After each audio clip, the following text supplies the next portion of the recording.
Hello everyone, তোমরা সবাই কেমন আছো? ঘরের মেয়ে প্রিয় আরেকটি ব্লগে তোমাদের সবাইকে স্বাগত জানাই। তো আজকে আমি তোমাদের সামনে নতুন একটা ভিডিও নিয়ে চলে এসেছি। তো আজকে আমি তোমাদের সঙ্গে শেয়ার করব চিকেন পিৎজা। তো চিকেন পিৎজা বানানোর জন্য খুব একটা ঝামেলা নেই, খুবই সহজ।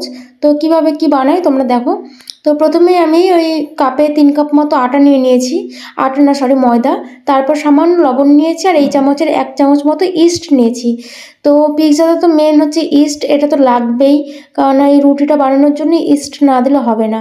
তো এটা আবার ভালো করে একটু মাখিয়ে নিলাম, মানে মিক্সড করে নিলাম। এরপরে সামান্য সামান্য জল দিয়ে দিয়ে একটা ডো তৈরি করে নেব। তো জলটা আমি অল্প অল্প করে দেওয়ার চেষ্টা করেছি, যাতে ডোটা খুব বেশি পাতলা না হয়ে যায়। তো এই যে পুরোপুরি ডোটা আমার কমপ্লিট। এবারে এটাকে ঢাকা দেওয়ার আগে এটার মধ্যে একটু তেল দিয়ে নিলাম, রিফাইন্ড তেল। তো তেল দিয়েও একটুখানি মেখে নিলাম এই ময়দাটা। তো এটা মাখানোর পরে এরপরে ঢাকা দিয়ে এটাকে 1 ঘন্টার জন্য রেস্টে রেখে দেবো।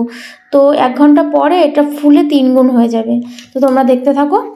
আর এদিকে আমি চিকেনটা রেডি করে নিই। তো চিকেনটা রেডি করার জন্য আমি চিকেনের পিসগুলোকে একটু পাতলা পাতলা করে কেটে নিয়েছি।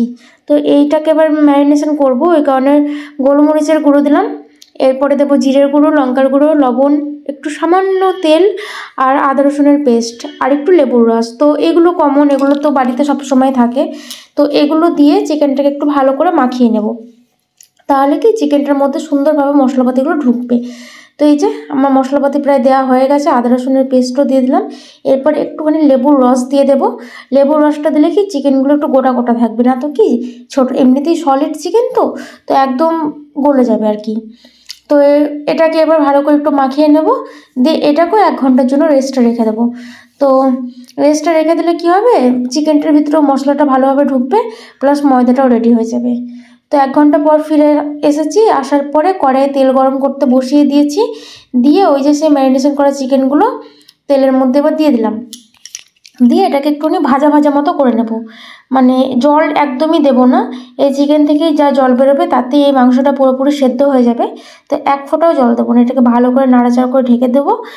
দিয়ে দিয়ে এদিকে ময়দাটা দেখতে আসলাম।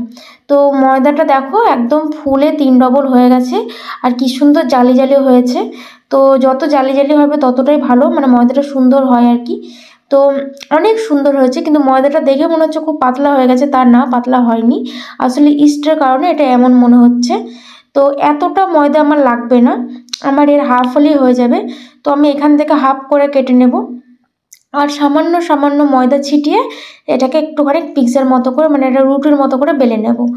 তো এই যে হাফ মতো নিয়ে নিয়েছি, এতেই একটা পিৎজা হয়ে যাবে। তো আর হাফটা রেখে দেবো, ওটা অন্য একদিন করে খেয়ে নেব। আজকে একটাই বানাবো, যেহেতু দুটো মানুষ, দুটো লাগবে না, একটাতেই যথেষ্ট। তো এই যে সামান্য সামান্য ময়দা দিয়ে প্রথমে হাত দিয়ে দিয়ে চেপে চেপে একটু পাতলা করে নিচ্ছি, তারপরে বেলনা দিয়ে বেলবো।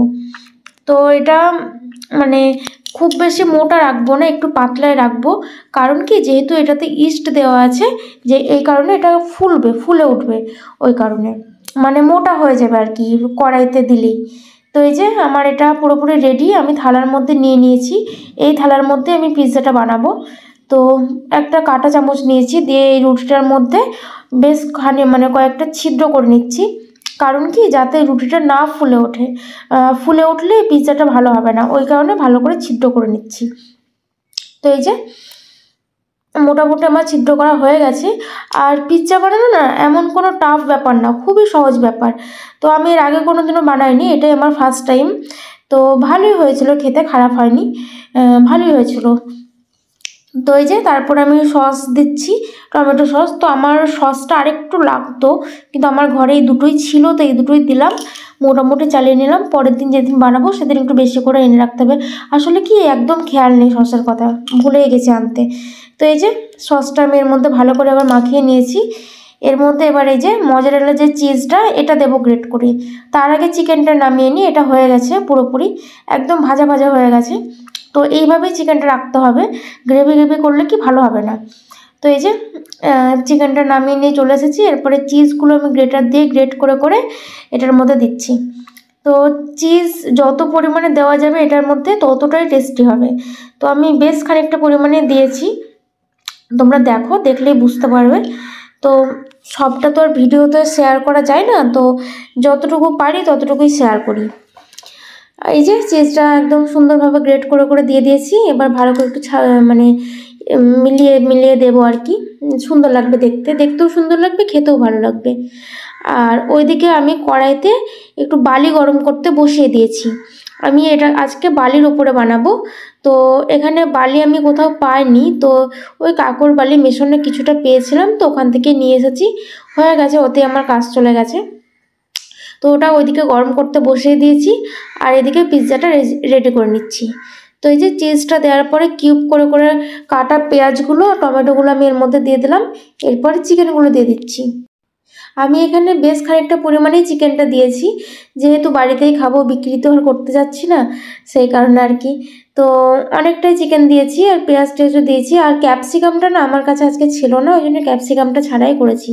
আর এমনি তো পিৎজাটা ক্যাপসিকাম ছাড়া ভালো লাগে না, তবুও করেছি এভাবেই, যা ছিল তাই দিয়েই। তো ফার্স্ট টাইম করছি, ওই জন্য ভাবছিলাম যে হবে কি হবে না, ওই কারণে অত মাতব্বরি করে মানে সব রকম যোগাযন্ত্র করে উঠিনি। মানে যতটা যা আছে এটা দিয়ে চেষ্টা করেছি। ভাবছি এর পরে যেদিন করব সেদিন সব রকম নিয়ে তারপর করব, যেহেতু খেতে অনেকটাই ভালো হয়েছিল। তো এই যে পিৎজাটা আমার পুরোপুরি কমপ্লিট। আমি চিকেনগুলো দেওয়ার পরে এর উপরে বেশ খানিকটা চিজ দিয়ে দিয়েছি। তো চিজটা কিছুক্ষণ হওয়ার পর আমি এর উপরে আবারও কিছুটা গ্রেট করে দিয়েছিলাম চিজ, সেটা দেখানো হয়নি। তো এই যে পিৎজাটা আমার প্রায় মোটামুটি রেডি। এবার আমি একটা টুথপিক দিয়ে গেঁথে গেঁথে দেখবো, যদি আটা মানে ময়দা লেগে থাকে টুথপিকে, তাহলে ভাবতে হবে কি যে ওটা হয়নি, আরও কিছুক্ষণ হবে। তো আমার এটা প্রায় আধ ঘন্টা মতো সময় লেগেছে, একদম লো ফ্লেমে। তো এই যে পিৎজাটা আমার পুরোপুরি কমপ্লিট। তো এবার এটাকে সুন্দর করে পিস করব, করে এর উপরে একটু চিলি ফ্লেক্স ছড়িয়ে এটাকে এবার সার্ভ করব। তো হাজবেন্ড তো পেয়ে মানে দেখেই অনেক খুশি যে এটা কী বানিয়েছে। তারপর খেয়ে তো অনেক আরও খুশি, মানে খেতেও অনেক ভালো হয়েছিল পিৎজাটা। তো তোমরা এভাবে বানিয়ে